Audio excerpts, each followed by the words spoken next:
तीर्थ धाम आपके चरणों में। हे गुरुदेव प्रणाम आपके चरणों में।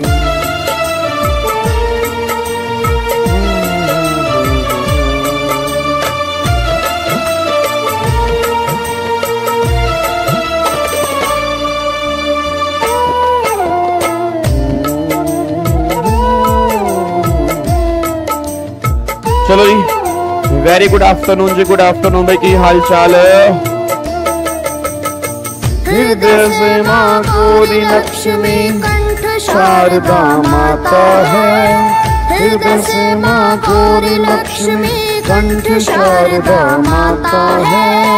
जो भी मुख से वचन दियो ये वचन सिद्ध हो जाता है, वचन सिद्ध हो जाता है। हे गुरु ब्रह्मा हे गुरु विष्णु, हे गुरु ब्रह्मा हे गुरु विष्णु, हे शंकर भगवान आपके चरणों में। हे गुरुदेव प्रणाम आपके चरणों में, चरणों में। सारे तीर्थ धाम आपके चरणों में। चलो जी, वेरी गुड आफ्टरनून जी। Mihir, Kundan, Prince, Shruti, Rihan, Jyoti, Rahul, Prince, Arpita, Harshit, Rahul, Madhav, very good afternoon जी, वेरी गुड आफ्टरनून। की हाल चाल? बढ़िया सारे? चलो बहुत बढ़िया जी, बढ़िया ही होना चाहिए। तो आ जाओ फटाफट से सारे के सारे बच्चे। अब हमें आज वाली क्लास में जो चैप्टर हमें रिवाइज करना है वो रिवाइज करना है जी रजिस्ट्रेशन का जी। ठीक है जी। कल वाली क्लास में हमने 2 टॉपिक कंप्लीट किए थे। कल वाली क्लास में हमने 2 टॉपिक रिवाइज किए थे। एक तो टॉपिक हमने रिवाइज किया था सेक्शन 51, 52 टीडीएस और टीसीएस वाला, और एक सेक्शन 35 और 36 जिसमें अकाउंट्स एंड रिकॉर्ड्स की बात थी। तो कल 2 टॉपिक हमने रिवाइज किए थे और थोड़ा सा हमने रजिस्ट्रेशन के चैप्टर का बेस भी समझा था कि इस चैप्टर में हमें क्या करना है जी। ठीक है। अब ये चैप्टर जो है ना वो आपके एग्जाम के लिए इंपॉर्टेंट है। आप ये मान के चलो कि कंफर्म एक क्वेश्चन आपके एग्जाम में इस चैप्टर में से बनेगा ही बनेगा जी। एक बार थोड़ा सा मेरे को याद करवाना नहीं, फटाफट से बताना। जो ये चैप्टर हमारा रजिस्ट्रेशन का है, किस सेक्शन से लेके किस सेक्शन तक चलेगा? सेक्शन नंबर 22 से लेके सेक्शन नंबर 30 तक आपके जितने भी सेक्शंस होंगे वो सारे के सारे किसके होंगे? रजिस्ट्रेशन के होंगे। सेक्शन 22, सेक्शन 23, सेक्शन 24, ये तीनों मैंने कहा था इसको अलग लेके चलना, और सेक्शन 25 से लेके 30 तक के सेक्शन जो होंगे वो सारे के सारे अलग होंगे। अब सेक्शन 22 किसका है? सेक्शन 22 है person liable for registration. Section 23 किसका है? Person not liable for registration. Section 24 किसका है? सेक्शन 24 हमारा निकल के आता है मैंडेटरी रजिस्ट्रेशन। ये 3 सेक्शन मैंने कहा था कि बहुत इंपॉर्टेंट है। फिर 25 की बात करूंगा। 25 किसका था?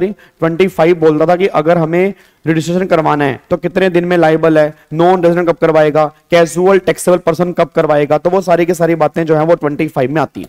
फिर 26 में क्या था? डीम्ड रजिस्ट्रेशन की। अगर मैंने एसजीएसटी में करवा लिया तो डीम्ड है मैंने सीजीएसटी में भी करवा लिया, अगर मैंने सीजीएसटी में करवा लिया तो डीम्ड है मैंने एसजीएसटी के अंदर भी करवा लिया। तो वो सारी बातें 26 में आती हैं। फिर 27 में क्या था? जो नॉन रेजिडेंट है और जो कैजुअल टैक्सेबल पर्सन है उनका करवाने का प्रोसेस क्या होगा, वो सारी बातें 27 में निकल के आती हैं। फिर 28 में अमेंडमेंट की बात होती है कि अमेंडमेंट कैसे करवानी है। 29 के अंदर जो आता है वो आता है कैंसलेशन का, और सेक्शन 30 के अंदर किसकी बात होती है? रिवोकेशन ऑफ कैंसलेशन की। तो ये सारे सेक्शंस हमारे यहाँ पे 1 बाय 1 निकल के आते हैं। तो आज वाली क्लास में एक तो सेक्शन नंबर 22 हमें रिवाइज करना है, एक 23 हमें रिवाइज करना है, और एक 24 हमें रिवाइज करना है, और अगर टाइम बचेगा तो सेक्शन 25 भी आज वाली क्लास में हम रिवाइज करेंगे, और बाकी बचा हुआ टॉपिक जो है फिर हम कल वाली क्लास में रिवाइज करेंगे। ठीक है। चलो अब एक बार सारे के सारे बच्चे फटाफट से यहाँ पे आ जाओ जी। अभी तो देखो ध्यान से, अब सबसे पहला सेक्शन जो हम यहाँ पे रिवाइज करने जा रहे हैं वो हमारे सामने यहाँ पे निकल के आ रहा है, दैट इज सेक्शन नंबर 22 जी। अब 22 जो है 22 है पर्सन लायबल फॉर रजिस्ट्रेशन। अब अगर मैं person liable for place of supply हमारा हो चुका है, कितनी बार बोलूंगा, प्लेस ऑफ सप्लाई मैंने करवा दिया है, मेरे चैनल के ऊपर हुआ था, लाइव हुआ था, उसकी 2 घंटे से ऊपर की क्लास है, वो यूट्यूब पे पड़ी हुई है, उसको मैं यहाँ पे अपलोड करना भूल गया हूं तो उसको मैं अपलोड कर दूंगा। ठीक है, वो हमारा हो चुका है। ठीक है। चलो इधर देखो ध्यान से, अब अगर मैं सेक्शन नंबर 22 की बात करता हूं तो 22 यहां पे क्या निकल के आ रहा है, 22 निकल के आ रहा है पर्सन लाइबल फॉर रजिस्ट्रेशन। अब एक बात मेरे को बताना सर, जब हमने जीएसटी रेगुलर बैच में स्टार्ट किया था या जब हमने जीएसटी की रिवीजन करना स्टार्ट किया था तो आपको मैंने कहा था कि कोई भी पर्सन अपने बिल में तब जीएसटी चार्ज करता है अगर वो पर्सन जो है वो जीएसटी में रजिस्टर्ड होता है। इट मींस अगर कोई पर्सन जीएसटी में रजिस्टर्ड है तब तो अपने बिल में वो जीएसटी चार्ज करेगा, और अगर वो पर्सन जीएसटी में रजिस्टर्ड नहीं है तो अपने बिल में वो जीएसटी चार्ज नहीं करेगा। अब एक पर्सन के जीएसटी में रजिस्ट्रेशन के ना 3 तरीके होते हैं, मतलब एक पर्सन जीएसटी में रजिस्टर्ड जो है वो 3 तरीके से हो सकता है। इन 3 तरीकों के अलावा कोई चौथा तरीका नहीं है। सबसे पहला तरीका क्या है, या तो अगर किसी पर्सन को जीएसटी में रजिस्ट्रेशन लेना है तो वो अपनी मर्जी से करवा लेगा रजिस्ट्रेशन, उसको बोलते हैं वॉलंटरी रजिस्ट्रेशन। फिर दूसरा तरीका ये आता है कि अगर वो पर्सन जो है वो लाइबल हो चुका है, अब अगर वो लाइबल हो चुका है, लाइबल का मतलब उसकी टर्नओवर क्रॉस हो चुकी है, तो टर्नओवर क्रॉस हुई है तो उसे करवाना पड़ेगा। और तीसरा तरीका ये है कि उसे रजिस्ट्रेशन करवाना पड़ेगा मैंडेटरी, मतलब उस केस में कोई भी लिमिट एप्लीकेबल नहीं है। ये 3 तरीके होते हैं जी, बस इन तीनों के अलावा कोई चौथा तरीका नहीं है। या तो मैं अपनी मर्जी से करा रहा हूं, या मैं इसलिए करवा रहा हूं कि मैं लाइबल हूं, या मुझे करवाना पड़ रहा है। तो ये 3 तरीके निकल के आते हैं। अब अगर मैं अपनी मर्जी से करा रहा हूं तो ये बात लिखी है सेक्शन नंबर 25, जो हमारा सेक्शन नंबर 25 है ना, अगर आप सेक्शन 25 देखोगे तो 25 का सब सेक्शन 3 ये बात कहता है कि अगर कोई पर्सन 22 या 24 में लाइबल नहीं है तो वो अपनी मर्जी से भी रजिस्ट्रेशन जो है वो ले सकता है, उसमें कोई दिक्कत वाली बात नहीं है। तो ये तो हो गई वॉलंटरी की बात। अच्छा एक बात बताओ, क्या आज लोग अपनी मर्जी से करवाते होंगे? क्या आप लोग अपनी मर्जी से करवाते होंगे? फटाफट से बताओ, जल्दी बताओ,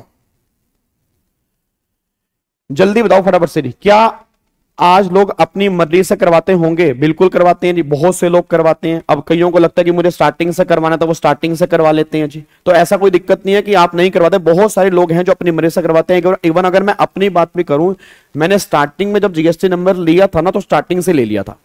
उस टाइम मेरी लिमिट क्रॉस नहीं हुई थी, वो लिमिट मेरी बाद में क्रॉस हुई, बट उससे पहले मैंने ले लिया था। तो आप में से भी कईयों के रिलेटिव ऐसे होंगे या मैं भी कईयों के फादर ऐसे होंगे जिन्होंने अपनी मर्जी से करवा लिया होगा।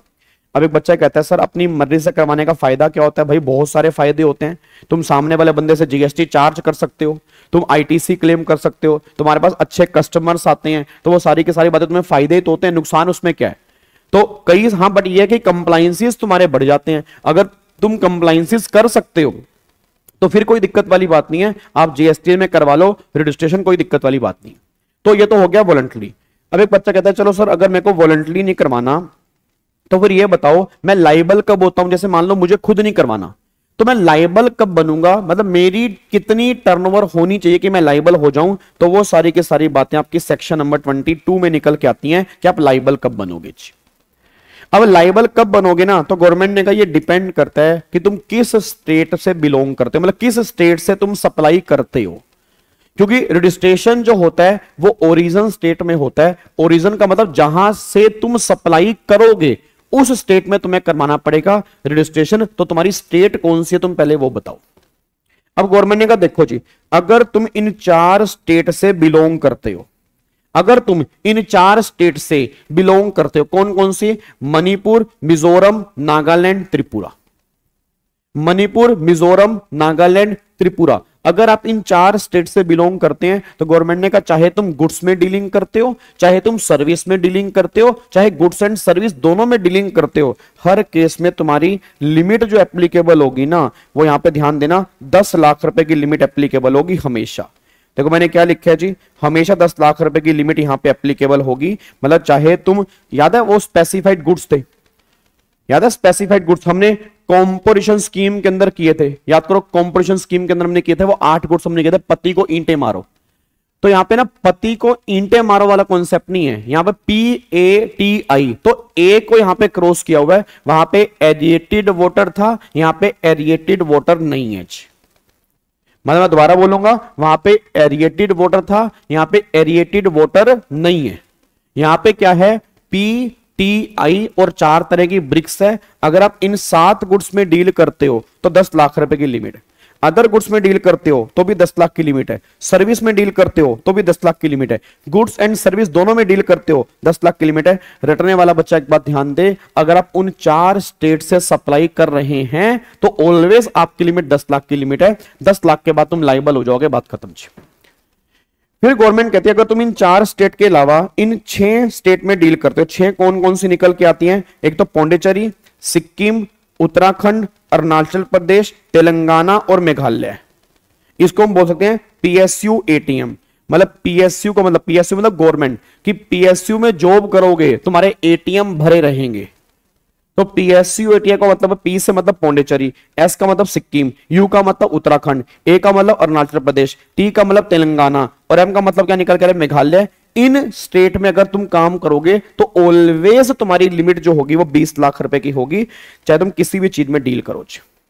इट मीन इन 6 स्टेट में अगर तुम गुड्स में डील कर रहे हो, तुम सर्विस में डील कर रहे हो, तुम स्पेसिफाइड गुड्स में डील कर रहे हो, तुम गुड्स एंड सर्विस में डील कर रहे हो, आंखें बंद करके लिमिट 20 लाख की करके आना। इसमें कोई 40 लाख रुपए की लिमिट एप्लीकेबल नहीं है, ऑलवेज 20 लाख रुपए की लिमिट एप्लीकेबल है, चाहे वो गुड्स ही क्यों ना हो।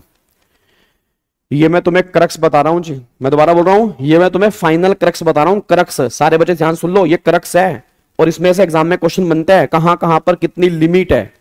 तो जो इतना लंबा चौड़ा सेक्शन है ना, उसका मैं तुम्हें क्रक्स बता रहा हूं निकाल के कि क्या क्रक्स निकल के आ रहा है। तो 4 स्टेट अलग कर दो, 6 स्टेट अलग कर दो। मैं दोबारा बोलूंगा, 4 स्टेट अलग कर दो, 6 स्टेट अलग कर दो। फिर बैलेंस स्टेट बची। अच्छा, अदर स्टेट में कौन कौन सी स्टेट आ गई? दिल्ली आ गया, हरियाणा आ गई, गुजरात आ गई, जेएनके आ गया, हिमाचल प्रदेश आ गया, उत्तराखंड तो वहां पे हो गया, राजस्थान आ गया, गुजरात आ गया, उसके बाद फिर यहां पे और बिहार आ गया, फिर आपके केरला आ गया, कर्नाटका आ गया, तमिलनाडु आ गया, ठीक है, चंडीगढ़ आ गया, अंडमान निकोबार आ गया। मतलब जितनी भी स्टेट्स और यूटी आपकी बैलेंस बची हैं, इन टोटल मिला के 10 स्टेट को छोड़ के तो गवर्नमेंट ने कहा वो सारी अदर स्टेट और अदर यूटी में आएंगी, वो सारी अदर स्टेट और अदर यूटी में आएंगी। अब अदर स्टेट और अदर यूटी में क्या है? तो गवर्नमेंट ने कहा देखो जी, अगर अदर स्टेट और अदर यूटी में तुम काम कर रहे हो, उन 7 गुड्स में काम कर रहे हो तो लिमिट 20 लाख की है। 7 गुड्स का मतलब क्या है? पीटीआई और ब्रिक्स। इट मीन अगर तुम इसमें काम कर रहे हो तो लिमिट तुम्हारी 20 लाख रुपए की निकल के आती है, बस ये पर ध्यान दो। अगर मेरी 4 तरह की ब्रिक्स है या मैं उस पीटीआई वाले में काम कर रहा हूं तो लिमिट मेरी 20 लाख रुपए की है। फिर अगर मैं सर्विस में काम कर रहा हूं तो भी लिमिट मेरी 20 लाख की है। अगर मैं गुड्स एंड सर्विसेज दोनों में काम कर रहा हूं तो भी लिमिट 20 लाख की है। अगर मैं यहां पे अदर गुड्स में काम करूंगा तब जाके मेरी लिमिट 40 लाख की होगी, बस ये पर ध्यान दो।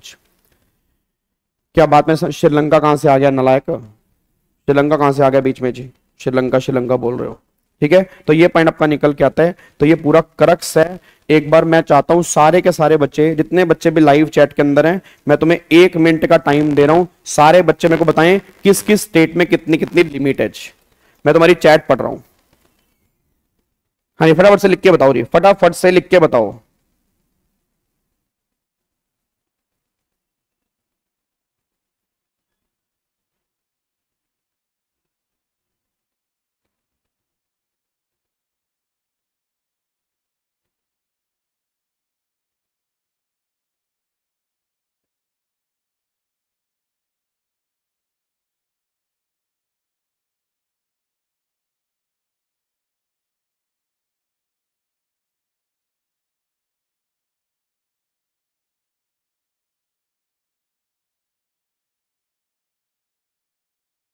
हाँ जी,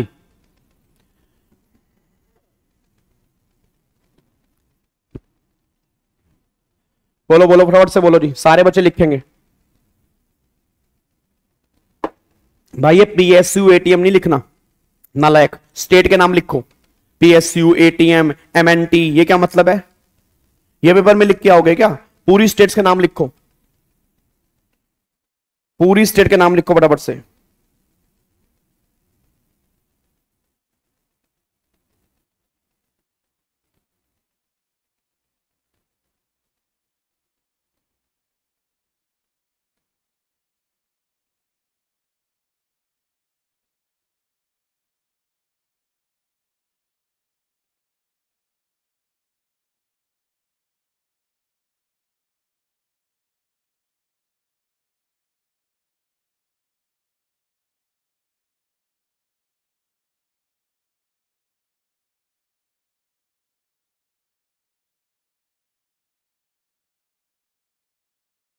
चलो बहुत बढ़िया जी, वेरी गुड। तो यहां तक क्लियर है, अब यहां तक क्लियर है। तो 4 स्टेट में लिमिट कितनी आ रही है जी? तो 4 स्टेट में आपकी लिमिट निकल के आ रही है 10 लाख, 6 स्टेट में लिमिट निकल के आ रही है 20 लाख रुपए। अदर स्टेट में अगर स्पेसिफाइड गुड्स है तो लिमिट आपकी 20 लाख की है, सर्विस है लिमिट 20 लाख की है। उसके बाद अदर गुड्स वाले केस में लिमिट 40 लाख की है, और अगर गुड्स एंड सर्विस में डील करूंगा तो भी लिमिट 20 लाख रुपए की है। तो ये पॉइंट ध्यान देना चाहिए। आंध्र प्रदेश नहीं है, अरुणाचल प्रदेश है।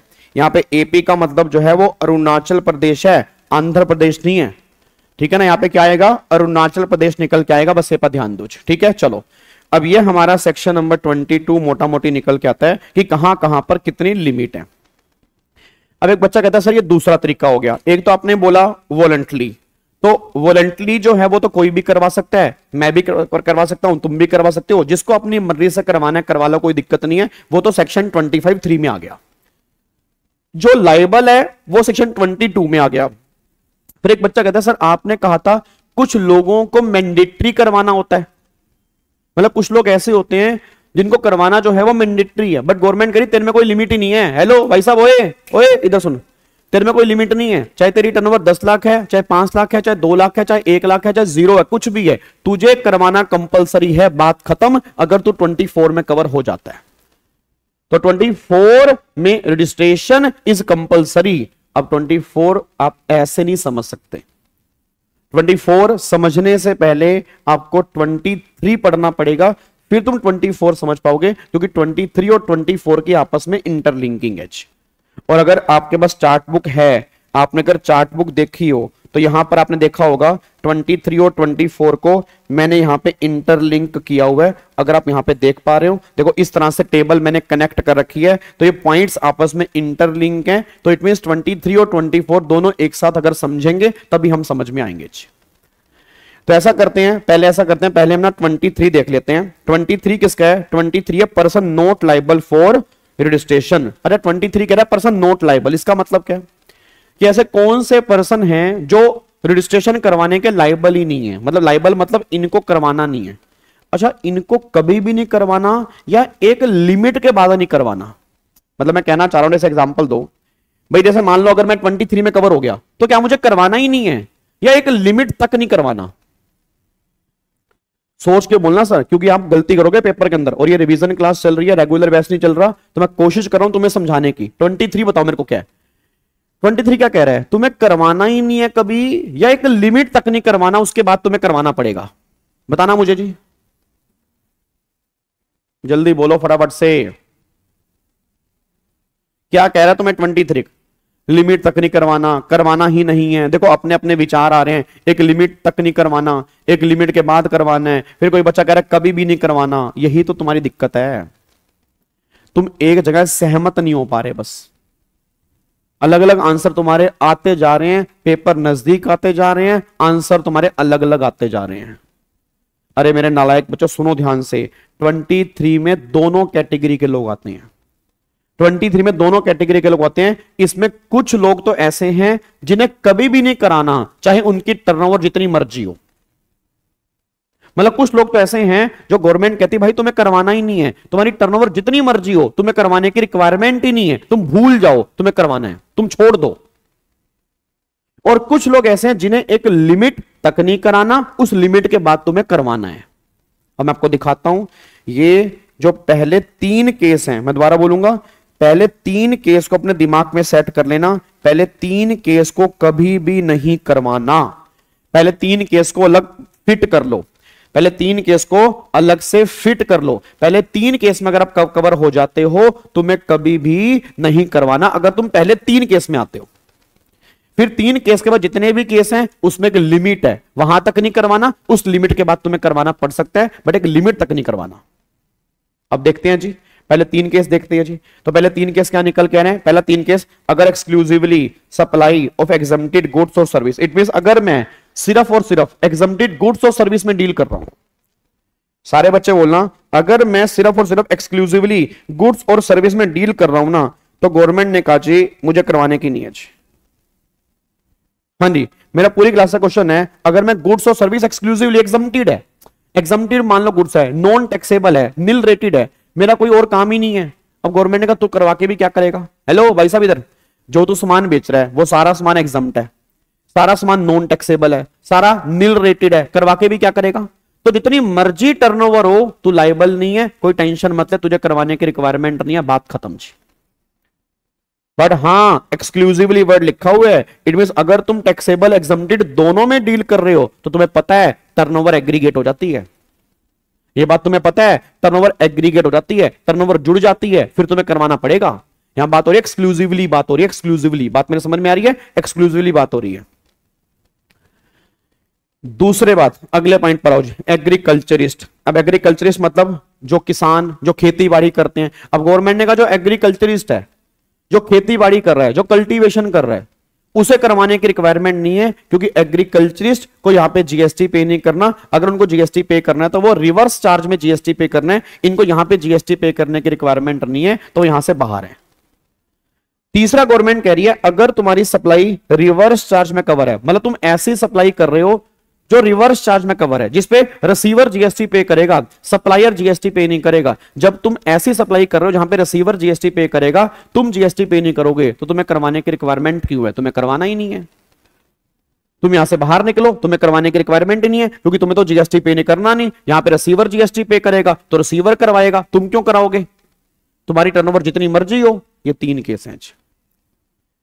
क्या बात समझ में आ रही है? ये 3 केस निकल के आ रहे हैं। तो मैं दोबारा बोल रहा हूं, पहला अगर 100% एग्जम्प्टेड में गुड्स में या सर्विस में डील कर रहे हो, दूसरा एग्रीकल्चरिस्ट, तीसरा फिर गवर्नमेंट कह रही है अगर रिवर्स चार्ज वाली सप्लाई कर रहे हो तो नहीं करवाना। इन तीनों केस में कोई भी टर्नओवर की लिमिट नहीं है।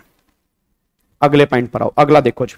अब अगला पॉइंट गवर्नमेंट कह रही है अगर आप इंटर स्टेट सप्लाई कर रहे हो सर्विसेज की 20 लाख तक तो तुम्हें करवाने की रिक्वायरमेंट नहीं है। और अगर आप चेक करोगे, देखो जी, अच्छा इंटर स्टेट टैक्सेबल सप्लाई कर रहे हो हैंडीक्राफ्ट गुड्स की 20 लाख तक तो तुम्हें करवाने की रिक्वायरमेंट नहीं है। आप चेक करो, ये पॉइंट को यहां से ऐसे कनेक्ट किया हुआ है। ये पता क्यों कनेक्ट किया हुआ है? इसका रीजन पता क्या क्यों कनेक्ट किया हुआ? आपको बताता हूं क्यों कनेक्ट किया हुआ है। क्योंकि जब तुम सेक्शन 24 पढ़ते हो तो सेक्शन 24 में लिखा है इंटर स्टेट अगर सप्लाई करोगे गुड्स और सर्विस की तो करवाना जरूरी है। मतलब जो बच्चा सिर्फ 24 पढ़ के जा रहा है, 23 नहीं पढ़ रहा साथ में, उसके दिमाग में क्या है, अगर मैं इंटर स्टेट सप्लाई करूंगा गुड्स और सर्विस की तो करवाना जरूरी है। बट 23 ने कहा सुन, अगर तू इंटर स्टेट सप्लाई कर रहा है सर्विस की 20 लाख तक तो नहीं करवाना, 20 लाख के बाद करवाना है। और हां, अगर तू इंटर स्टेट गुड्स की सप्लाई कर रहा है, नॉर्मल गुड्स है तो करवाना है, अगर वो हैंडीक्राफ्ट गुड्स है तो 20 लाख तक नहीं करवाना। अब खुद देखो, जिसने आपस में इंटरलिंकिंग करके नहीं किया होगा उसका तो बैंड बज गया होगा ना। उसके दिमाग में अगर एग्जाम में क्वेश्चन आ गया, आप इंटर स्टेट सप्लाई कर रहे हो सर्विस की, तुम्हारी टर्नओवर 10 लाख है, तुम बोलोगे करवाना है क्योंकि 24 में लिखा है इंटर स्टेट सर्विस की सप्लाई करने वाले को करवाना होता है। एग्जाम में क्वेश्चन आ गया, आप हैंडीक्राफ्ट गुड्स की सप्लाई कर रहे हो 15 लाख तक की सप्लाई है, करवाना है, तुम बोलोगे करवाना है क्योंकि यहां पे सारे गुड्स लिखा हुआ है। बट तुम्हें 23 नहीं पढ़ा ना, 23 में बोला हुआ नहीं इंटर स्टेट अगर तुम सर्विस की सप्लाई करोगे तो 20 लाख तक नहीं कराना, अगर गुड्स की सप्लाई कर रहे हो, हैंडीक्राफ्ट गुड्स की सप्लाई कर रहे हो तो भी 20 लाख तुम्हें नहीं करवाना, उसके बाद तुम्हें करवाना है। क्रक्स क्या निकल के आ रहा है? क्रक्स ये निकल के आ रहा है कि अगर मैं इंटर स्टेट सप्लाई करूंगा और सिर्फ गुड्स की सप्लाई करूंगा और वो हैंडीक्राफ्ट गुड्स नहीं होंगे तो मुझे करवाना कंपलसरी है। मैं दोबारा बोलूंगा, जैसे मैं बोतल की सप्लाई कर रहा हूं, मैं कैमरा की सप्लाई कर रहा हूं, मैं लैपटॉप की सप्लाई कर रहा हूं, मैं फर्नीचर की सप्लाई कर रहा हूं, ये सब मैं इंटर स्टेट सप्लाई कर रहा हूं और ये सब गुड्स की सप्लाई है और ये गुड्स हैंडीक्राफ्ट गुड्स नहीं है तो मुझे करवाने की रिक्वायरमेंट पड़ेगी क्योंकि मैं 24 में कवर हो जाऊंगा। ठीक है, उसके बाद देखो फिर आगे जी, अगला पॉइंट देखो, फिर अगर गवर्नमेंट कह रही है अगर तुम कैजुअल टैक्सेबल पर्सन हो और इंटर स्टेट सप्लाई कर रहे हो हैंडीक्राफ्ट गुड्स की 20 लाख तक तुम्हें नहीं करवाना। अब ये पॉइंट भी सेक्शन 24 से लिंक है। क्यों 24 से लिंक है? जब तुम 24 पढ़ते हो उसमें लिखा है कैजुअल टैक्सेबल पर्सन को करवाना जरूरी है। अब 24 कह रहा है कैजुअल टैक्सेबल पर्सन को करवाना जरूरी है। 23 ने बोला नहीं, अगर वो इंटर स्टेट सप्लाई कर रहा है हैंडीक्राफ्ट गुड्स की तो 20 लाख तक नहीं करवाना। तो मतलब जो 23 में कवर हो गया वो 23 में आ गया, जो नहीं आया वो 24 में आ गया। तो सीटीपी को करवाना कंपलसरी है, पर अगर सीटीपी हैंडीक्राफ्ट गुड्स की सप्लाई कर रहे हैं 20 लाख तक, उन्हें करवाने की रिक्वायरमेंट नहीं है। ठीक है, उसके बाद देखो अगले पॉइंट पर आओ। अगला पॉइंट फिर गवर्नमेंट अगला पॉइंट फिर गवर्नमेंट यहां पे कहती है जो सप्लायर सर्विस की सप्लाई कर रहा है through eco other than specified under 9(5), याद है 9(5) में कौन कौन सर्विस आती है, 9(5) में कौन कौन सी आती है, याद करो जो हमने कल किया था। रेस्टोरेंट की सर्विस आती है, स्विगी जोमेटो वाली, हाउस कीपिंग की सर्विस आती है, ठीक है। उसके बाद फिर आपकी पैसेंजर की ट्रांसपोर्टेशन वाली सर्विस आती है, और फिर एक पॉइंट और था जो हमने कंप्लीट किया था, हाउस कीपिंग हो गया, पैसेंजर ट्रांसपोर्टेशन हो गया, कौन सा था, होटल की एकोमोडेशन हो गया। तो इन 4 सर्विस में ईसीओ जीएसटी पे करता है, सप्लायर और रिसीवर पे नहीं करता। गवर्नमेंट ने कहा जिन 4 सर्विस पे 9(5) लग रहा है हम उस सर्विस की बात नहीं करते। उसने क्या बोला, service through eco other than 9(5), मतलब 9(5) में आ रही हैं उनकी बात नहीं कर रहे। अगर तुम सर्विस दे रहे हो 9(5) वाली सर्विस को छोड़ के, मतलब उन 4 सर्विस के अलावा कोई तुम दूसरी सर्विस दे रहे हो ईसीओ के थ्रू, अगर उसके टर्नओवर 20 लाख तक है तुम्हें करवाने की रिक्वायरमेंट नहीं है जी। अगर उसकी सर्विस 20 लाख तक है तो तुम्हें करवाने की रिक्वायरमेंट नहीं है, बस ये पर ध्यान दो जी। क्या बात मेरे समझ में आ रही है। और आगे देखो जी, अगर आप गुड्स की सप्लाई कर रहे हो ईसीओ के थ्रू और इंट्रा स्टेट सप्लाई कर रहे हो तो फिर 10, 20 और 40 लाख तक तुम्हें करवाने की रिक्वायरमेंट नहीं है। ये सब केस तुम्हारे 23 में आते हैं। अब बताओ अगर 23 कल तुम्हारे एग्जाम में क्वेश्चन बन गया, उसने बोला बताओ कोई भी 5 पॉइंट बता दो जहां करवाने की रिक्वायरमेंट नहीं है, तो 8 पॉइंट में से 5 पॉइंट तुमको बताने पड़ेंगे जी। बात समझ में आ रही है जी। क्या हो गया, नेट तो आ रहा है।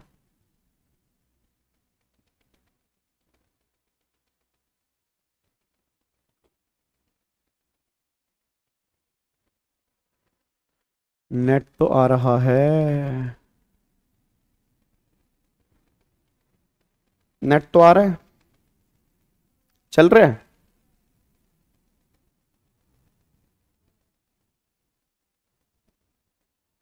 यहां तो अटक रही है।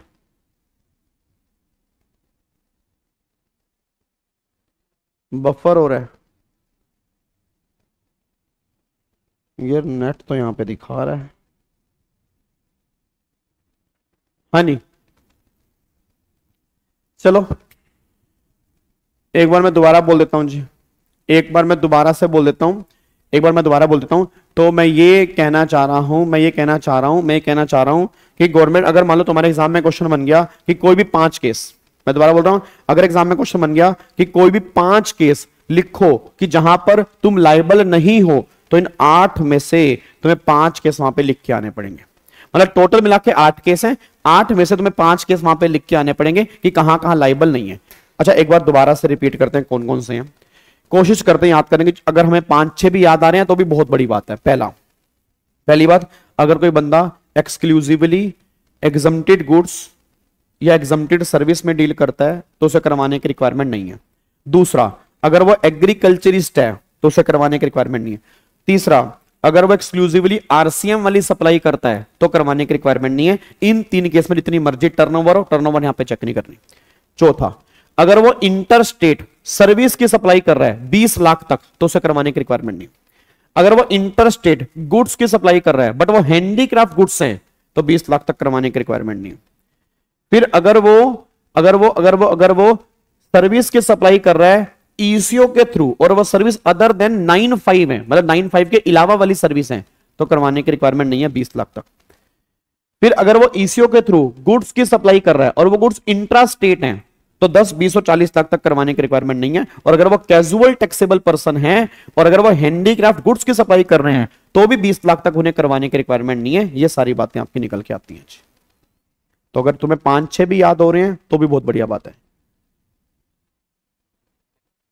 माधव 8वां पॉइंट ये है कि अगर आप ईसीओ के थ्रू गुड्स की सप्लाई कर रहे हो बट सप्लाई सेम स्टेट में कर रहे हो और तुम्हारी टर्नओवर 10 लाख, 20 लाख, 40 लाख है। 10 लाख कहां पर, स्पेशल कैटेगरी स्टेट में, 20 लाख कहां पर, उन 6 स्टेट में, और अदर स्टेट में 40 लाख। तो अगर आपकी इतनी टर्नओवर है तो तुम्हें करवाने की रिक्वायरमेंट नहीं है। But again intra state supply होनी चाहिए, इंटर स्टेट सप्लाई नहीं होनी। अगर तुम इंटर स्टेट करोगे तो करवाना पड़ेगा जी, ठीक है। चलो अब यहां पे आ जाओ, अब इधर आओ सेक्शन 24 में। देखो सेक्शन 24 में अब किन किन को करवाना कंपलसरी है भाई, किस किस को करवाना कंपलसरी है। सर 5वें और 6ठे में क्या डिफरेंस है, तभी तो मैंने कहा था घर से पढ़ के आना। एक में कैजुअल टैक्सेबल पर्सन है, एक में नॉर्मल पर्सन है। कैजुअल टैक्सेबल पर्सन और नॉर्मल पर्सन में फर्क होता है। प्रॉब्लम क्या, तुम घर से नहीं पढ़ा ना, अब क्या बच्चा कह रहा है क्यों पढ़े यार गाबा सर, यार पागल पागल हो गया, इतने बिजी, पता किस टाइम ट्रम्प से मीटिंग है, मोदी से मीटिंग है, रात को फिर 9 बजे फिर अमित शाह से मीटिंग बुलाई हुई है, फिर उधर वो कह रहा है वो चाइना का पीएम बुला रहा है हमें, पता बड़ा शेड्यूल ही नहीं मिल पा रहा गाबा सर, टाइम भी तो हो ना, 15 मिनट लगते हैं पढ़ने के लिए, अगर घर से रिवाइज करके आता है आप खुद बताओ तो बढ़िया समझ में आ रहा था, क्यों समझे बढ़िया, नालायक कहीं के। तो छठे में सीटीपी है और 5वें में नॉर्मल की बात कर रहा है, और 7वें में वो बात कर रहा है सर्विस की, और कौन सी सर्विस, अदर देन, उन 4 सर्विस को छोड़कर उसकी बात कर रहा है, और 8वें में फिर वो गुड्स की बात कर रहा है, और गुड्स भी कौन से, इंट्रास्टेट वाले जी, ठीक है जी।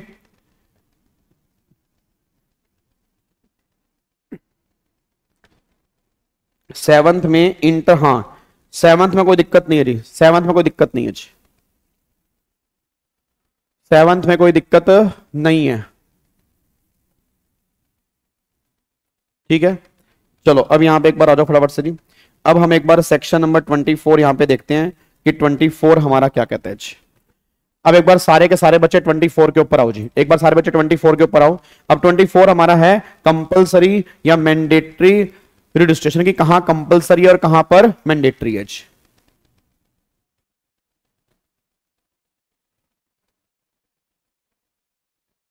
इंटरनेट कनेक्शन, यार क्या चक्कर है, इंटरनेट तो आ रहा है यार, यहाँ पे क्या प्रॉब्लम आ रही है, नेट तो आ रहा है यार, क्या दिक्कत है।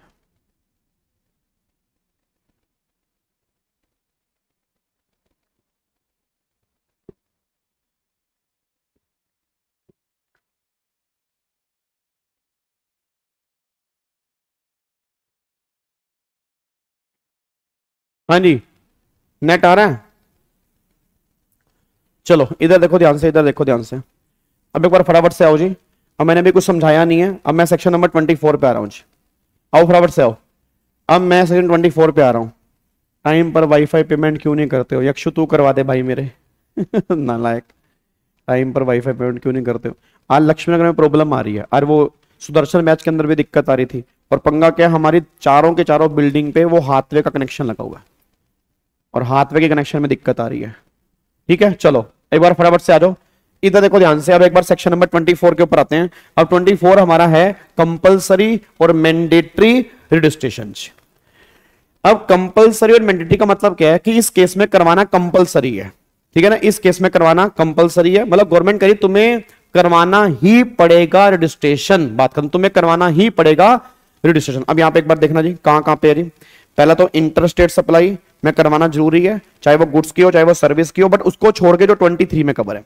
फिर अगर कैजुअल टैक्सेबल पर्सन है उनको भी करवाना कंपलसरी है, अगर कोई कैजुअल टैक्सेबल पर्सन है उनको भी करवाना कंपलसरी है,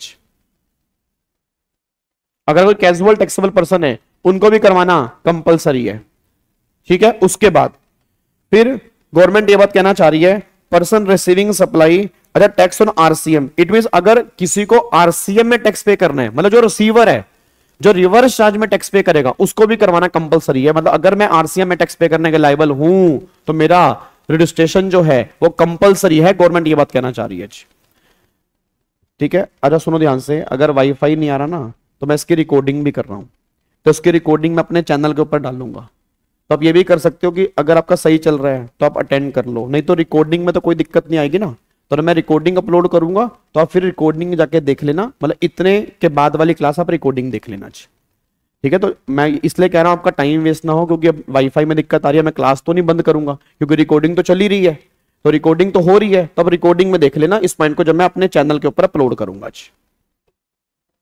ठीक है।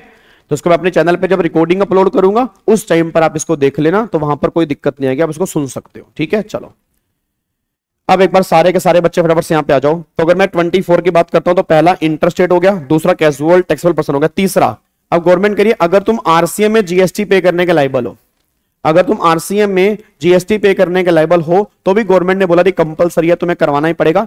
अब एक बच्चा कह रहा है सर आरसीएम वाला तो आपने 23 में कवर किया था, वहां तो आपने कहा था करवाना नहीं है, फिर 24 में कह रहे हो करवाना है, तो 23 और 24 में फर्क समझो। 23 में गवर्नमेंट कह रही थी अगर तुम्हारी सप्लाई आरसीएम वाली है, मैं दोबारा बोलूंगा, अगर तुम्हारी सप्लाई आरसीएम वाली है तो सप्लायर को करवाने की रिक्वायरमेंट नहीं है, क्योंकि उसको जीएसटी पे नहीं करना, रिसीवर को पे करना है। बट रिसीवर को 24 में करवाना पड़ेगा, तो 24 जो है वो रिसीवर के ऊपर है। क्या बात मेरी समझ में आ रही है? तो 24 जो है वो रिसीवर के ऊपर है। एक बार फिर बोल दूं, अगर आपको प्रॉब्लम आ रही है आप बिल्कुल टाइम वेस्ट ना करें, टाइम बहुत क्रूशियल है। ये रिकॉर्डिंग मेरी हो रही है, ये रिकॉर्डिंग जैसे क्लास खत्म होगी मैं अपने चैनल पे डाल दूंगा, आप वहां से भी जाके बाकी बचा हुआ पोर्शन देख सकते हैं। आपने टाइम वेस्ट नहीं करना, बस ये पर ध्यान दो। मैं इसलिए आपको कह रहा हूं ताकि टाइम बहुत क्रूशियल है, अगर बार बार अटक रहा है तो बेटर क्या बाद में भी देख सकते हो, ठीक है। चलो अब अगले पॉइंट पर आओ जी। फिर देखो यहाँ पे, अब अगर कोई नॉन रेजिडेंट है, अब मान लो एनआर है, अब एनआरटीपी है, तो गवर्नमेंट ने बोला अगर नॉन रेजिडेंट है तो करवाना कंपलसरी है, एनआर के लिए कंपलसरी है। फिर उसके बाद ईसीओ जो कलेक्ट करेगा टीसीएस 52 में, याद है आपको मैंने कहा था या तो ईसीओ जीएसटी पे करता है, और अगर ईसीओ जीएसटी पे नहीं करता तो ईसीओ टीसीएस कलेक्ट करता है। अब इन नालायकों, कल वाली क्लास में जब टीडीएस और टीसीएस वाला चैप्टर हमने किया था वहां पर मैंने क्या कहा था बताओ, याद करो मैंने क्या कहा था? मैंने कहा था ईसीओ के थ्रू अगर वो 4 सर्विस दी जा रही हैं तो ईसीओ जीएसटी पे करेगा, और अगर ईसीओ के थ्रू वो 4 सर्विस नहीं कोई दूसरी सर्विस दी जा रही है या किसी गुड्स की सप्लाई हो रही है तो ईसीओ जीएसटी पे नहीं करेगा, ईसीओ उस केस में टीसीएस कलेक्ट करेगा।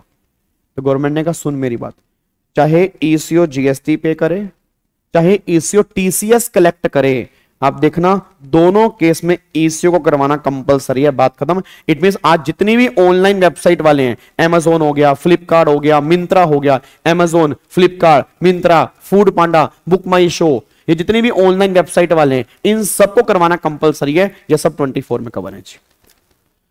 उसके बाद टीडीएस डिडक्टर जी, जो टीडीएस काटने वाले हैं, याद है टीडीएस काटने वाले कौन है? जो गवर्नमेंट एजेंसी होती हैं, लोकल अथॉरिटी होती हैं। जो मैंने कल कहा था कि हमारा कॉन्ट्रैक्ट है गवर्नमेंट के साथ, 2.5 लाख से ऊपर अगर पेमेंट होगी तो गवर्नमेंट टीडीएस काटती है, तो उनको करवाना गवर्नमेंट ने बोला कंपलसरी है, ठीक है। उसके बाद एजेंट ऑफ सेम प्रिंसिपल, याद है एजेंट पैरा 3, अगर आप एजेंट हो, आप अपने नाम से इनवॉइस काट रहे हो तो आप एजेंट बन जाओगे पैरा 3 में, तो अगर आप एजेंट हो तो करवाना कंपलसरी है, गवर्नमेंट ये बात कह रही है। फिर OIDAR की सर्विस प्रोवाइडर, OIDAR की सर्विस देने वाले, जो ये OIDR की सर्विस दे रहे हैं इनको भी गवर्नमेंट ने बोला करवाना कंपलसरी है। ISD एक कॉन्सेप्ट होता है जीएसटी में, इनपुट सर्विस डिस्ट्रीब्यूटर, इनको भी करवाना कंपलसरी है, गवर्नमेंट ने कहा तुम्हें करवाना पड़ेगा। इन सब केस में करवाना मैंडेटरी है, कोई लिमिट नहीं है। उसके बाद person supply online money gaming, जो ऑनलाइन मनी गेमिंग की सर्विस देते हैं जी, माई 11 सर्कल हो गया, माई सर्कल 11 हो गया, ड्रीम 11 हो गया, ठीक है, प्रोबो ऐप हो गया, दुनिया जहान की ऑनलाइन मनी गेमिंग सर्विस है उनको भी करवाना कंपलसरी है जी। उसके बाद फिर अगर कोई सप्लायर है सर्विस का अदर देन कवर्ड अंडर 9(5), ठीक है, अगर कोई सर्विस का सप्लायर है वो सर्विस दे रहे 9(5) वाली सर्विस को छोड़ के उन्हें करवाना कंपलसरी है, बट 20 लाख तक अगर उनकी टर्नओवर है तो 23 वालों ने बोला करवाना कंपलसरी नहीं है। इट मींस अगर टर्नओवर 20 लाख से ऊपर है तो तुम 24 में कवर हो जाओगे, करवाना कंपलसरी है। और अगर आप ईसीओ के थ्रू गुड्स की सप्लाई कर रहे हैं तो करवाना कंपलसरी है, बट अगर तुम ईसीओ के थ्रू गुड्स की सप्लाई कर रहे हो और गुड्स तुम इंट्रा स्टेट सप्लाई कर रहे हो, अगर ईसीओ के थ्रू गुड्स की सप्लाई कर रहे हो और गुड्स तुम इंट्रा स्टेट सप्लाई कर रहे हो तो फिर 10, 20 और 40 लाख तक नहीं करवाना। अदरवाइज अगर तुम 23 में कवर नहीं हो रहे तो यहां पे तुम्हें करवाना पड़ेगा अगर आप ईसीओ के थ्रू गुड्स की सप्लाई करते हैं। तो अगर जितनी भी ऑनलाइन हमारी वेबसाइट है, अगर उन ऑनलाइन वेबसाइट के थ्रू हम गुड्स बेच रहे हैं दूसरी स्टेट में तो गवर्नमेंट ने करवाना पड़ेगा। और अगर सेम स्टेट में बेच रहे हो और तुम्हारी टर्नओवर 40 लाख से ऊपर है तो भी तुम्हें करवाना पड़ेगा, वो ये बात कहना चाह रही है। तो ये सारे पॉइंट्स आपके 24 में आते हैं जी। तो ये लिस्ट याद करनी जरूरी है, कम से कम वो तुमसे 7 से 8 पॉइंट पूछ सकते हैं जी। मैं दोबारा बोलूंगा, कम से कम वो तुमसे 7 से 8 पॉइंट पूछ सकता है कि बताओ ऐसे कौन से लोग हैं जिन्हें करवाना कंपलसरी है। वो सारी बातें 24 में हमारी निकल के आती हैं जी। तो 3 बातें हमने डिस्कस की हैं। एक तो 22 कौन कौन लाइबल है, 23 कौन कौन लाइबल नहीं है, और 24 किन किन को करवाना मैंडेटरी है, मतलब जिन्हें करवाना कंपलसरी है। वो सारी की सारी बातें 24 में आती हैं, ठीक है। उसके बाद अब यहां पे आता है जी हमारा फिर एक सेक्शन आता है, सेक्शन नंबर 25। अब देखो यहां पे जी, अब कुछ बेसिक बातें मैं तुम्हें बताने जा रहा हूं जी। यहां पे देखो पहली बात, registration is GST is PAN base, obvious सी बात है, और स्टेट स्पेसिफिक होता है। आपको पता है जीएसटी नंबर जो होता है वो 15 डिजिट का होता है, और पहले 2 डिजिट जो होते हैं वो स्टेट कोड होते हैं। जैसे दिल्ली का अलग होता है, ठीक है, आपका अपना यूपी का 09 हो गया, ठीक है, ऐसे ही हरियाणा का अलग कोड होता है। तो पहले 2 डिजिट जो होते हैं वो स्टेट कोड होते हैं कि आपने किस स्टेट में करवाया है, उस 2 डिजिट से आइडिया लग सकता है, और वो पैन बेस होता है जी। उसके बाद 1 रजिस्ट्रेशन पर स्टेट और UT, however having separate business entity इन ए स्टेट ऑब्टेन सेपरेट। भाई एक स्टेट में तुम्हारा एक ही रजिस्ट्रेशन होगा, बट अगर तुम्हारे अलग अलग बिजनेस हैं और तुम अलग अलग करवाना चाहते हो तो अलग अलग भी करवा सकते हो, कोई दिक्कत वाली बात नहीं। अदरवाइज एक स्टेट में एक हो सकता है, बट अगर एक स्टेट में तुम्हारे 4 बिजनेस हैं और तुम उन चारों को अलग अलग करवाना चाहते हो तो 4 करवा लो, कोई दिक्कत नहीं है। बट अगर तुम 4 करवा लोगे, तुम सब जानते हो सप्लाई के चैप्टर में हमने पढ़ा था, वो सब डिस्टिंक्ट पर्सन वाली कैटेगरी में आ जाएंगे। भाई सेम स्टेट में 4 ऑफिस है और चारों के अलग अलग रजिस्ट्रेशन है, तो गवर्नमेंट ने बोला फिर वो डिस्टिंक्ट पर्सन है। आगे जीएसटी आइडेंटिफिकेशन नंबर 15 डिजिट का होता है, वही पैन बेस हो गया। Single registration for all taxes, मतलब आपको सभी टैक्सेस के लिए एक ही करवाना है, ऐसा नहीं है कि सीजीएसटी के लिए अलग करवाना है, एसजीएसटी के लिए अलग करवाना है, नहीं नहीं नहीं। आपका एसजीएसटी एक्ट में होगा, डीम्ड है वो सीजीएसटी में हो गया, डीम्ड है वो आईजीएसटी में हो गया, डीम्ड है वो यूटीजीएसटी में हो गया। इट मींस अगर आपने एक जगह करवा लिया तो ऑटोमेटिकली डीम्ड है, अलग अलग एक्ट में अलग अलग करवाने की रिक्वायरमेंट नहीं है, बस ये पर ध्यान दो। ठीक है, उसके बाद देखो आगे फिर अब यहां पे पर्सन लाइबल। अब लाइबल अगर आपको लाइबल तो कितने दिन में करवाना है, 30 दिन में तुम्हें अप्लाई करना है रजिस्ट्रेशन के, और अगर आप 30 दिन में अप्लाई कर देंगे तो जिस दिन तुम लाइबल हुए उस दिन से इफेक्टिव मान लिया जाएगा। इट मीन जब आप लाइबल हुए उसके 30 दिन में तुम्हें अप्लाई करना है। तुमने 30 दिन में अप्लाई कर दिया, अगर तुमने 30 दिन में अप्लाई कर दिया तो फिर इफेक्टिव कब से बनेगा, जब से मैं लाइबल हुआ था ना तब से रजिस्ट्रेशन इफेक्टिव मान लिया जाएगा, मतलब लाइबल की डेट से। Note apply, note registration grant की डेट, जब से मैं लाइबल हुआ तब से इफेक्टिव माना जाएगा, बस ये पर ध्यान दो। उसके बाद सीटीपी और एनआर को इनको भी करवाना है, बट इनको 5 दिन पहले करवाना है। जब इनको बिजनेस कमेंस करना है ना उससे 5 दिन पहले इनको करवाना पड़ेगा। इनको 30 दिन का टाइम नहीं मिलेगा, इनको कमेंसमेंट से 5 दिन पहले करवाना पड़ेगा रजिस्ट्रेशन, बस ये पर ध्यान दो। उसके बाद अब अगर बात करूंगा टेरिटोरियल वाटर की, तो याद आपको मैंने कहा था पानी में सप्लाई करते हो तो जो भी तुम्हारी नियरेस्ट स्टेट है या जो भी तुम्हारी नियरेस्ट यूटी है, तो जो भी नियरेस्ट स्टेट और यूटी होगी उसको उस स्टेट और उस यूटी में करवाना पड़ेगा अगर आपने कोई सप्लाई पानी में की है।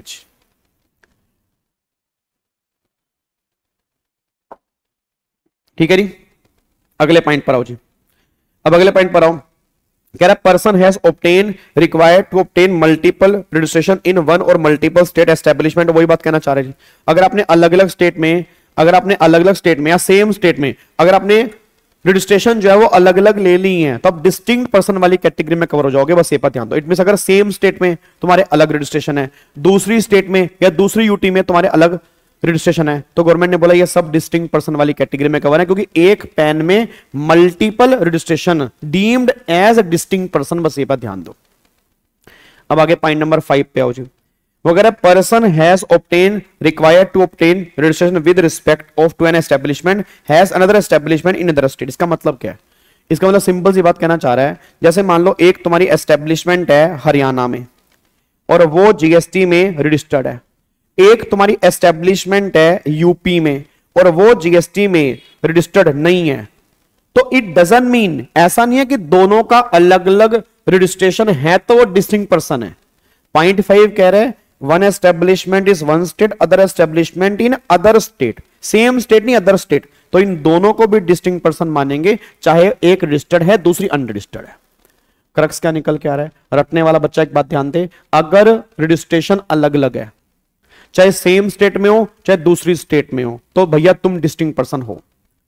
अगर तुम्हारा रजिस्ट्रेशन नहीं है, अगर सेम स्टेट में हो, मान लो 2 एस्टेब्लिशमेंट है, एक रजिस्टर्ड है दूसरी अनरजिस्टर्ड है, इसको डिस्टिंक्ट नहीं मानेंगे। बट अगर तुम अलग अलग स्टेट में हो, एक रजिस्टर्ड है और दूसरी अनरजिस्टर्ड है, तो इसमें अगर डील होगी तो ये डिस्टिंक्ट पर्सन वाली कैटेगरी में कवर होंगे। ये पॉइंट नंबर 5वां कहना चाह रहा है। ठीक है, उसके बाद देखो, pan is mandatory. Pan mandatory है क्योंकि बिना पैन के आपको रजिस्ट्रेशन नहीं मिल सकता, क्योंकि रजिस्ट्रेशन जो है वो पैन बेस ही होता है, बस ये पर ध्यान दो। और टीडीएस काटने के लिए टैन चाहिए होता है, टैन मतलब टैक्स अकाउंट नंबर चाहिए होता है। उसके बाद जी अगला पॉइंट पर आओ फिर यहाँ पे। अब देखो यहाँ पे जी, फिर अगर करवाना है रजिस्ट्रेशन तो आपको आधार ऑथेंटिकेशन चाहिए जी। आपको आधार कार्ड देना पड़ेगा जी, आपको आधार कार्ड देना पड़ेगा, आधार ऑथेंटिकेट करवाना पड़ेगा, तभी आपका जो है वो रजिस्ट्रेशन होगा। तो आधार ऑथेंटिकेशन जो है वो जरूरी है। उसके बाद यहाँ पे वही सेम बात यहाँ पे लिखी है, other all type authorise signatory में, उसके बाद मैनेजिंग एंड ऑथोराइज पार्टनर करता शैल अंडरगो, मतलब अगर एचयूएफ वाला केस है तो करता करवाएगा। अब ये पॉइंट थोड़ा सा इंपॉर्टेंट है भाई, किस केस में आधार ऑथेंटिकेशन की रिक्वायरमेंट नहीं है। इट मीन अगर मेरे को करवाना है रजिस्ट्रेशन तो इन केस में ना, इस केस में आधार ऑथेंटिकेशन की रिक्वायरमेंट नहीं है। किस केस में नहीं है? अगर आप इंडियन सिटीजन नहीं हो तो आधार ऑब्वियस बात होगा नहीं, आपको रिक्वायरमेंट नहीं है। आप गवर्नमेंट के डिपार्टमेंट हो, इन्होंने अपने आप को बाहर निकाल दिया, local authority, statutory body, PSU या पर्सन अप्लाई अंडर 25(9) जिनके पास यूनिक आइडेंटिफिकेशन नंबर है, उनको भी आधार कार्ड की रिक्वायरमेंट नहीं है। तो ये 2 नंबर में क्वेश्चन पूछ सकते हैं कि कहां पर आधार ऑथेंटिकेशन की रिक्वायरमेंट नहीं है। तो इन केस में बिना आधार ऑथेंटिकेशन के भी हो जाएगा, बट हां इन केस में फिजिकल वेरिफिकेशन होगी, क्योंकि जहां आधार ऑथेंटिकेट नहीं होता ना, उस केस में फिर गवर्नमेंट फिजिकल वेरिफिकेशन करती है रजिस्ट्रेशन के लिए। बस ये पर ध्यान दो, ठीक है।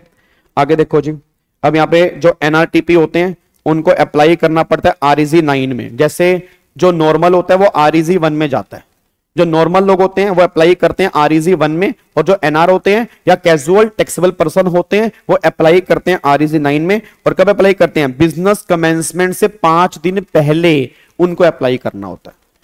और जो रेगुलर बैच वाले बच्चे उनको पता होगा, उनको एडवांस टैक्स भी देना होता है। पता है उनको एडवांस टैक्स भी देना होता है, जैसे इनकम टैक्स में एडवांस टैक्स होता है ना, ऐसे ही जो सीटीपी होते हैं और एनआरटीपी होते हैं जो 5 दिन पहले अप्लाई करते हैं, फॉर्म नंबर जीएसटी आरईजी 9, उनको साथ में एडवांस जीएसटी पे करना होता है, एस्टिमेशन लायबिलिटी निकालनी होती है और वो पे करना जरूरी होता है। बस ये पर ध्यान दो, ठीक है। उसके बाद देखो फिर अगर कोई पर्सन फेल हो गया तो पीओ उसको रजिस्टर करेगा। फिर specialised agency of foreign embassy, अब जो एम्बेसी होती है फॉरेन एम्बेसी, उनको क्या मिलता है? यूआईएन होता है, जिसके बेस पर वो रिफंड क्लेम करते हैं। मतलब उनको नॉर्मल रजिस्ट्रेशन नहीं मिलता। जो स्पेशल एजेंसी होती है इनको रिफंड क्लेम करना होता है, उसके लिए इनको यूनिक आइडेंटिफिकेशन नंबर देते हैं, उसके बेस पे काम करते हैं।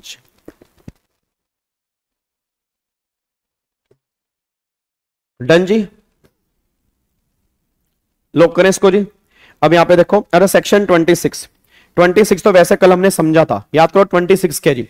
26 मैंने क्या बोला था जी, अगर आपने रजिस्ट्रेशन सीजी एसजीएसटी एक्ट में ले लिया तो डीम्ड आपने सीजीएसटी के अंदर भी ले लिया। और अगर तुमने रजिस्ट्रेशन रिजेक्ट कर दिया, मान लो तुम्हारा आरसी जो है वो गवर्नमेंट ने रिजेक्ट कर दी, तो अगर वो एसजीएसटी एक्ट में रिजेक्ट कर दी तो वो डीम्ड है कि सीजीएसटी के अंदर भी हो गई। मतलब ऐसा नहीं है कि सीजीएसटी और एसजीएसटी के लिए दोनों के लिए अलग अलग जाना पड़ेगा, ऐसा नहीं है। अगर तुम्हें एसजीएसटी के अंदर मिल गया तो डीम तुम्हें सीजीएसटी के अंदर मिल गया। अगर तुम्हारा रिजेक्ट एसजीएसटी में हो गया तो डीम तुम्हारा सीजीएसटी के अंदर भी हो गया। ये सेक्शन 26 देखो यहां पर मिल गया तो सीजीएसटी के अंदर भी हो गया। और अगर यहां रिजेक्ट होगी तुम्हारी एप्लीकेशन तो डीम्ड तुम्हारी सीजीएसटी के अंदर भी हो चुकी है। बस ये पर ध्यान दो, ठीक है। अब यहां से फिर हमारा 27 जो है यहां से हमारा स्टार्ट हो जाएगा आपका एनआरटीपी वाला, ठीक है। तो यहां से हम कल वाली क्लास में डिस्कस करेंगे। तो आज हमने कौन कौन सेक्शन डिस्कस किए हैं? 22, 23, 24, 25, 26। एक बार 2 मिनट के अंदर रिकॉल करते हैं। 22 कौन कौन लाइबल है, वहां पे लिमिट है, 4 स्टेट अलग हैं जहां 10 लाख की लिमिट है, 6 स्टेट अलग हैं जहां 20 लाख की लिमिट है, अदर स्टेट में 20 लाख की लिमिट है, या अदर गुड्स वाले केस में 40 लाख की। 23 में 8 लोग हैं जो लाइबल नहीं है, जिसमें 3 लोग ऐसे हैं जो कभी भी लाइबल नहीं है, 5 लोग ऐसे हैं जो एक लिमिट तक लाइबल नहीं है, लिमिट के बाद लाइबल है। 24 में क्या है? 24 में मैंडेटरी है, ठीक है ना। 24 में क्या है? मैंडेटरी है, इन्हें करवाना ही पड़ेगा। इसमें सर 24 में अगर आप काउंटिंग करोगे तो टोटल मिला के आई थिंक 13 लोग आते हैं, टोटल मिला के। हाँ 13% है, 13% में अगर मैं कहीं भी कवर हो रहा हूं तो मैंडेटरी है, करवाना पड़ेगा मुझे। वो लिस्ट एक बार हमें देखनी है। 25 में नॉर्मल बात की है कि कितने दिन में करवाना है, 30 दिन में। अगर 30 दिन में अप्लाई कर दोगे तो इफेक्टिव बन जाओगे लाइबल की डेट से। एनआर वाले केस में 5 दिन पहले अप्लाई करना होता है। फिर आपको उसने बोला कि अगर अलग अलग रजिस्ट्रेशन है सेम पैन में तो वो डिस्टिंक्ट पर्सन है। अगर मान लो अलग अलग रजिस्ट्रेशन नहीं है, एक बंदा रजिस्टर्ड है दूसरा अनरजिस्टर्ड है, बट दोनों अलग स्टेट में है, तो वो भी डिस्टिंक्ट पर्सन है। आधार ऑथेंटिकेशन देनी पड़ेगी। कुछ केस में आधार ऑथेंटिकेशन की रिक्वायरमेंट नहीं होती। अगर मैं सिटीजन नहीं हूं, मैं नॉन रेजिडेंट हूं, जहां मेरे को यूनिक आइडेंटिफिकेशन नंबर मिल रहा है, या गवर्नमेंट वाले केस में या लोकल अथॉरिटी वाले केस में, उस केस में कोई रिक्वायरमेंट मेरे को होती नहीं आधार ऑथेंटिकेशन की। उसके बाद 15 डिजिट का ही नंबर होता है, पैन बेस्ड नंबर होता है, पैन कार्ड जरूरी है, बिना पैन कार्ड के मेरे को आरसी नहीं मिल सकती। ये सारी बातें 25 में लिखी हैं। फिर अगर आपको एसजीएसटी में करवा लिया, आपने अप्लाई किया, तो डीम तुमने सीजीएसटी में अप्लाई कर दिया, और अगर तुम्हारा कैंसिल हो गया एसजीएसटी में, तो डीम तुम्हारा एसजीएसटी में कैंसिल हो गया। ये सारी बातें आपकी निकल के आती हैं जी। तो कल वाली क्लास में 27, 28, 29, 30 ये 4 सेक्शन करेंगे, और कल हम ये पूरा चैप्टर पैकअप करेंगे जी। ठीक है जी। अब हम कब मिल रहे हैं? आज रात को 9 बजे। बहुत इंपॉर्टेंट क्लास होने वाली है, क्योंकि आज हमारी क्लास है वैल्यूएशन की। आज हमारी क्लास है वैल्यूएशन के क्वेश्चन की। आज हम वैल्यूएशन ऑफ जीएसटी के क्वेश्चन करेंगे, और अगर टाइम बचा तो आईटीसी और पेमेंट ऑफ जीएसटी के चैप्टर के भी आज हम क्वेश्चन स्टार्ट करेंगे। नहीं तो आज हम पूरे वैल्यूएशन वाले क्वेश्चन बहुत बढ़िया तरीके से करेंगे, और तुम सब जानते हो वो चैप्टर तुम्हारे एग्जाम के लिए कितना इंपॉर्टेंट है। ठीक है, चलो अब मैं ये रिकॉर्डिंग डाल दूंगा, अभी आप उसको देख सकते हैं। जिनकी वीडियो बार बार बीच में अटक रही थी, मैं माफी चाहता हूं, और इसके अंदर मेरी कोई गलती नहीं है, क्योंकि नेट पता नहीं क्या चक्कर है, वाईफाई की दिक्कत आ रही है। Thank you so much, God bless you, जय Hind, thank you so much, bye bye, take care, thank you so much.